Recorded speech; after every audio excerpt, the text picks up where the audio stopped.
Hoje eu tô com... Vou dar uma dica pra vocês aí bacana aí pros modelos do carro da Hyundai, tá? Sistema de caixa de direção elétrica. Hoje eu tô com o i30. O cliente trouxe o carro pra gente aí, pra gente poder tá fazendo um diagnóstico aqui no carro dele. E o que que acontece? A caixa de direção, ela tá fazendo barulho. E eu vou mostrar pra vocês o barulhinho que tá fazendo, tá? Isso geralmente acontece muito nos carros da Hyundai. Não peguei em outros carros ainda que tem a direção elétrica, mas o carro da Hyundai já é o segundo modelo que acontece esse probleminha, tá? Ó, escuta só o defeito desse carro, ó o problema.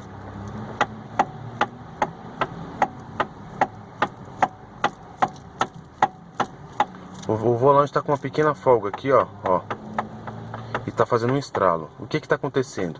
Quando você vira a direção, tem uma fita aqui do airbag, um sensor de ângulo, que automaticamente quando você movimenta o carro, esse sensor manda um sinal para o módulo da caixa de direção, e a caixa de direção faz com que o módulo da caixa de direção faz com que o motorzinho ele atue. E entre o motorzinho e a caixa mecânica, ela tem um sistema de amortecimento. E esse sistema de amortecimento dessa caixa é bem provável que deve ter um desgaste, ou quebrou, ou esfarelou a borracha que faz esse sistema de amortecimento, e o carro fica dando esse solavanco, ó.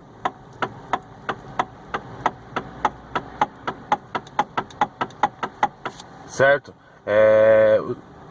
Você que tem um carro da Hyundai e está com esse barulho, um tec-tec, e uma pequena folga na direção, é bem provável que deve ser esse sistema de amortecimento aí que deu desgaste, ou esfarelou a borracha lá de amortecimento.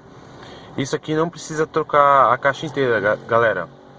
É só fazer um reparo na caixa, tá? Quando você for levar para uma pessoa, leva para uma pessoa que tem um pouco de conhecimento aí nesse sistema de direção elétrica.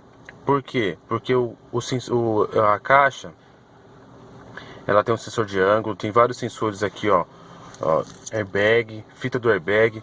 Então se você desmontar a caixa numa posição errada e depois for montar de novo, isso aí vai dar uma dor de cabeça, tá? Só mais uma dica que eu tô deixando pra vocês aí. E 30 com barulho na caixa de direção.